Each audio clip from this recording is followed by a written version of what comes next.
Okay, Peter. So middle of January, we're still enduring our hiatus from boxing imposed by the British Boxing Board of Control to cope with COVID. But the good news, I suppose, at this stage is that it looks like that hiatus will be over in February and we'll be kind of back to normal and back to shows. But today, I just want to talk about an interesting thing that popped up at the middle of last week. Ben Davison was talking to Steve Bunce on Radio 5 Live, and Ben Davison commented that he thought other UK trainers were lazy. The reason for his success was that he outworked them. I just thought it was obviously quite an acerbic comment to make. And I just wanted to look at a bit into it, really. Look at a bit of, whether it's true and, why he said it and all that sort of thing. So I suppose the first thing we need to do, for anybody who doesn't know, and I'm sure most people do, but, who Ben Davison is. So Ben Davison is only 30 years old, and he's a very high-profile trainer. He, his background, he briefly dabbled in amateur boxing, and, but not to a great deal. He was a very successful, talented footballer. I think he played for Stevenage Town. He as a young lad, so not really a big boxing background. And then he started kind of when he was about 22, 23, hawking his services around to boxers as a nutritionist, a strength and conditioning coach, which incidentally are the coaches that a lot of old school coaches don't like around fighters. But he did have a connection with Billy Joe Saunders, and in 2016 he worked his first title fight in the corner for Billy Joe Saunders. From there he was introduced to Tyson Fury, and that was when he really kind of broke through. I mean, Tyson Fury at that point, he was down at MTK, gone down to train at MTK in Marbella with Billy Joe. He was 10 stone overweight, looked terrible, but had decided that he wanted to come back after all his troubles, and he hooked up with Ben Davison. He met Ben Davison, just really got on with him, hit it off, said, right, you can be my trainer. And Ben Davison did oversee a 10-stone weight loss for Tyson Fury, and then obviously he came back, in that first sort of comeback fight. So he was with Tyson from 2017 to 2019, culminating in that, we're going through to that, the December 2018 fight, the miraculous resurrection fight, as we call it, with Deontay Wilder. So, he was very successful with Fury, and this really brought him to a lot of people's mind. But, there was criticism at the time that saying, look, he's a strength and conditioning coach, he's just overseeing the weight loss. And then Tyson went on to have two more fights, if you remember, looked very good against Sven Otka, and then had that struggle against Otto Wallin, where he got that cut with 47 stitches. And then Ben Davison was jettisoned after that in favour for the Deontay Wilder rematch of Sugar Hill Stewart, which was very successful for Tyson. But luckily, and I think this says a lot about the character of both men, really, they managed to stay friends through that, and Davison could have been a bit bitter about that, being jettisoned just before that massive rematch, but he stayed friends, and Tyson's always said the door is still open to come back, but he needed a change for that fight. And now he's training Josh Taylor. He's got Pat and Luke McCormack twins, who just turned over after a very successful, including the Olympics amateur career. He's got Lee Wood, and he's also co-training with Devon Haney. So some really high-profile top fighters there. And like I said, the guy is only 30 years old. So why are people criticising him, and why has he responded to that criticism, with this quite stinging rebuke? I think the easy answer to that is he's young and successful, and that tends to bring in a lot of criticism with it. So, he hasn't had a loss since 2016, as he says, and he's working with these absolutely top-level fighters. The criticism leveled against him is that, he's working with successful fighters. If that sounds like a bit of a backwards criticism, the people are trying to say, look, if you train Tyson Fury, and if you train Josh Taylor, you're going to win. These guys are so super talented that really, it was a famous criticism Adam Booth once levelled at Enzo Calzaghe, when Enzo said, he said, look, Adam Booth was training Enzo Maccarinelli, and obviously he was fighting David Haye, and it was a bit of a clash of the trainers, as sometimes happens in these fights. And Enzo Maccarinelli said, how can you criticise my training methods? How can you criticise? Because Enzo was very old school, and Adam Booth was very kind of new school. And Enzo said, how can you criticise my training methods? Look at what I've done with Joe Calzaghe, my son, taking him all the way through the amateurs up to pro. And Adam's response was, look, Mr. Bean could have trained Joe Calzaghe. He's so talented. He would have been world champion, whoever trained him.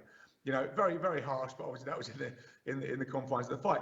And the criticism against Ben Davison is that he hasn't taken anyone, which is kind of the metric, or the ultimate sort of testimony to a trainer's ability, is to take a fighter all the way from the amateurs, or at least from when they just turn pro, and take them all the way up to world level.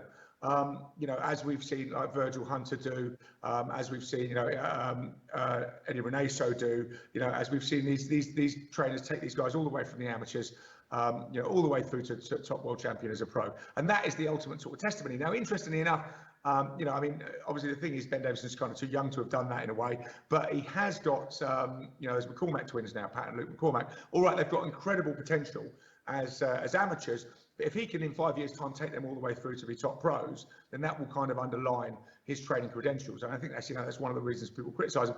I mean, interestingly enough, another reason people criticise him is because he hasn't got a big boxing background. You know, as I've alluded to, he apparently dabbled in amateur boxing, but was predominantly a footballer, and then came in as a you know, a nutritionist and S&C coach. But this is not uncommon in boxing, you know, and it's interesting that often, you know, even fans are criticised if they said, look, if you haven't boxed, you can't criticise this performance.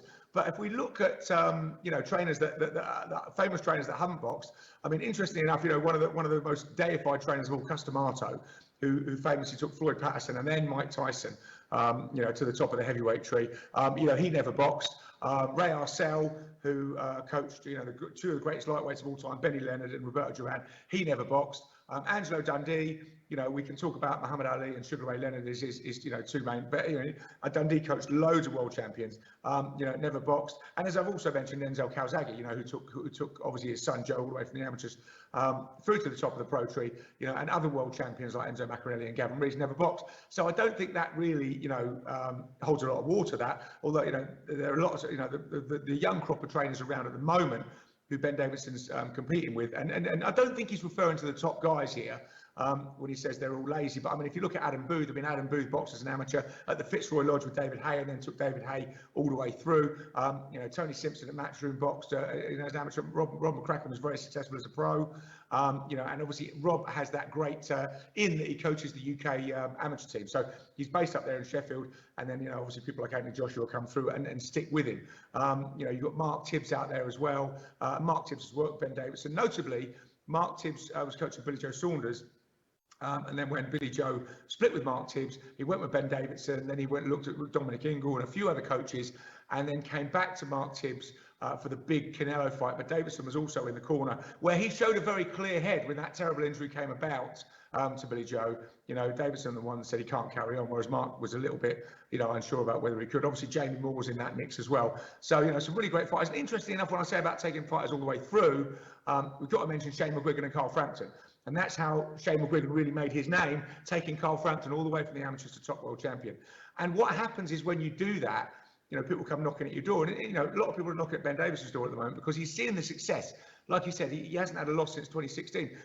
But also, when you've been around a bit longer, you see this, you know, you see this in boxing. If we go back to, I remember when Ricky Hatton was coming through, and everybody was knocking at Billy Graham's door when Ricky Hatton was doing so well, and everybody was doing the body belt because Billy used to have this, almost like his trick was this huge belt he used to have. It was almost like a mattress. He would put it on, and Ricky would wail away at that for like, you know, 15 rounds, you know, being sick in the bucket, and that, then he knew he was ready for a fight. And everybody went to Billy Graham when Ricky was flying high. You know, and then shortly after that with Joe Calzaghe, like I say, everybody was knocking at Enzo's door. When David Hay was flying high, everybody was looking at Adam Booth's door. You know, and lots of people went to Shane McGuigan after Carl Frampton's success. So, you know, success does breed success. And at the moment, Ben Davison is on such a good run that inevitably lots of people are knocking at his door. But, you know, as to his criticism of other trainers being lazy, I mean, let's look at what he actually meant by that. What he actually meant by it, really, I think, was he was saying that people are stuck in their ways. He defines it as coachability. That's what he looks for in his fighters. He looks for fighters who are, on the one hand, ready to accept new training methods, to come to him, listen and do new things and not say, look, I've done that, I've done that. And also he talked a lot about going over the basics. You know, so guys who aren't going to say, look, I've already done that. I know I've got an Olympic medal. You know, I've got a world championship. I'm not going to do that stuff. I want to do it my way. So he looks at that coachability, and he also defines himself as a coachable coach. So as somebody who is always going away, looking at where he went wrong, looking at what he did right, looking at how he can improve. And obviously, as a young man, relatively new in the sport, you know, even though he's flying so high, you know, he's really got to do that and got to develop. So, you know, a big sort of career ahead for him. But, you know, his criticism was directly that the UK trainers are lazy and he outworks them all. So I think that's maybe born from a little bit of the criticism that he gets for being so young and successful. And I think, you know, he's flying so high and he's doing so well. And interestingly enough, there's going to be a clash of trainers coming up because, you know, as I said, he's training Lee Wood, and Lee Wood showed massive improvements when he won that world title against Kanzu, when he was a big underdog and had dominated the fight. And his next defence, or his first defence, is going to be shortly coming up against Michael Conlan, who's trained by Adam Booth. So he's a little bit longer in the tooth. Adam Booth's about 50. You know, like I say, these trainers I've mentioned are a real sort of great crop of young trainers. But it's going to be interesting to see how that clash plays out.